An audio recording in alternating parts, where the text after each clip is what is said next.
السلام عليكم ورحمة الله وبركاته. أهلا وسهلا بحضراتكم معايا. اللهم صل وسلم وبارك على سيدنا محمد وعلى آله وصحبه وسلم.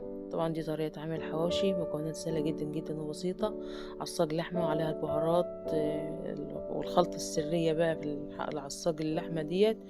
وطبعا عليها جبنة موتزاريلا كده، والعيش بتاعي وطريقته بالظبط والمكونات كلها في فيديو عاملة على القناة. هنزل لكم اللينك بتاع الفيديو في الديسكريبشن تحت صندوق الوصف، تشاهدوا الفيديو كامل. طريقة سهلة جدا جدا وبسيطة، وتشرفك قدام ضيوفك، وتشرفك قدام أهل بيتك وقدام عيالك، وحاجة تفتح النفس، ومن الأكلات المفرحة جدا جدا، وحاجة فخمة كده. بسم الله ما شاء الله.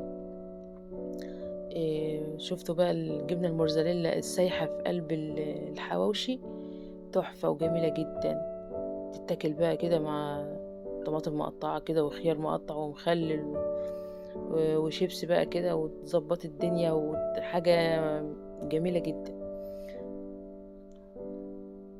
مع بيبسي بقى كده او سيفن اب. حاجة مفرحة وحاجة تفتح النفس بقى كده، وجو البيت يكون حلو كده.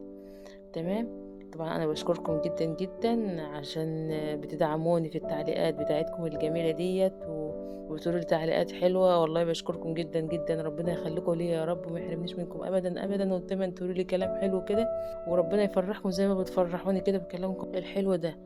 ما تنسونيش بقى بدعوة حلوة لما تعملوا الطريقة دي وتجربوها. ما تنسونيش باللايك وسبسكرايب للقناة عشان يوصل لك كل فيديوهاتي الجديدة أول بأول، وتكوني أول واحدة تشوفها بإذن الله.